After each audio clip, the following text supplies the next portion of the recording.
Bien, continuamos con la clase de la semana 2 del curso de precálculo. En el ejemplo 5 nos piden hallar intervalos donde una función crece y decrece.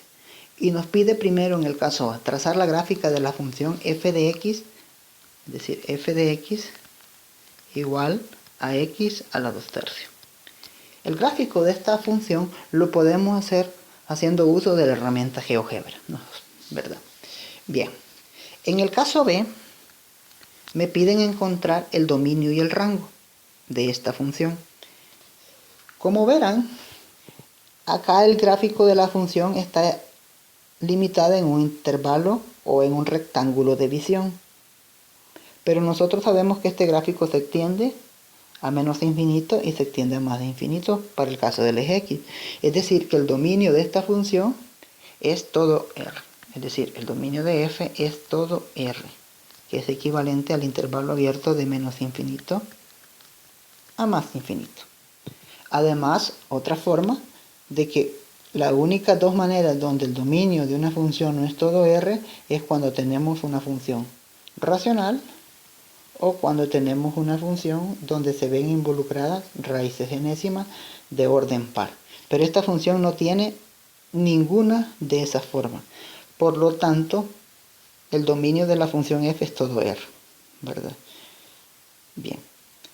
Aunque f de x se puede escribir en forma de radical, ¿verdad? Porque esto de f de x igual a x a la 2/3 yo la puedo escribir como x a la 1/3, ¿verdad? Elevado al cuadrado. Y esto puede ser la raíz cúbica de x, pero todo eso elevado al cuadrado, ¿verdad? Como verán, hay raíces, pero no son de índice par, es impar. Y para el caso de impar no hay restricciones para los valores de x. Por lo tanto, el dominio de f es R. Bien, en el caso C, me piden determinar dónde la función crece o decrece. Si la analizamos de menos infinito a 0, la función viene decreciendo. Y de 0 a más de infinito crece. Por lo tanto, vamos a decir f decrece de menos infinito a 0.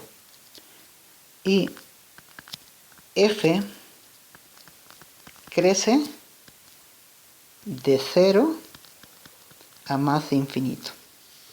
Bien. Veamos este caso. En este caso vamos a hablar de valores máximos y mínimos locales de una función.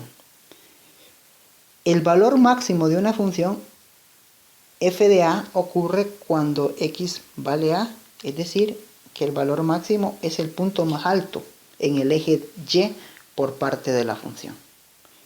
Y el valor mínimo sería el punto más bajo, ¿verdad?, de el gráfico de una función. Como verán, para este caso el valor máximo será f de a cuando x vale a y el valor mínimo es f de e cuando x vale b. Es decir, que el valor máximo,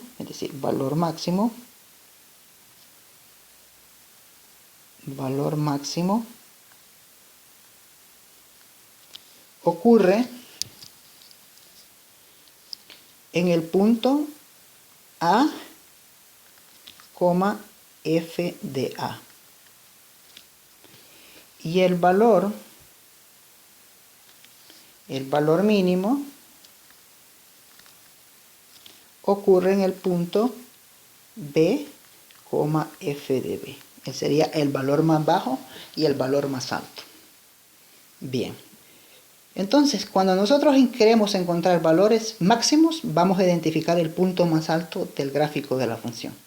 Y valores mínimos, el punto más bajo en el gráfico de la función. Bien. Hasta acá la clase 2. Nos seguimos viendo en las próximas clases.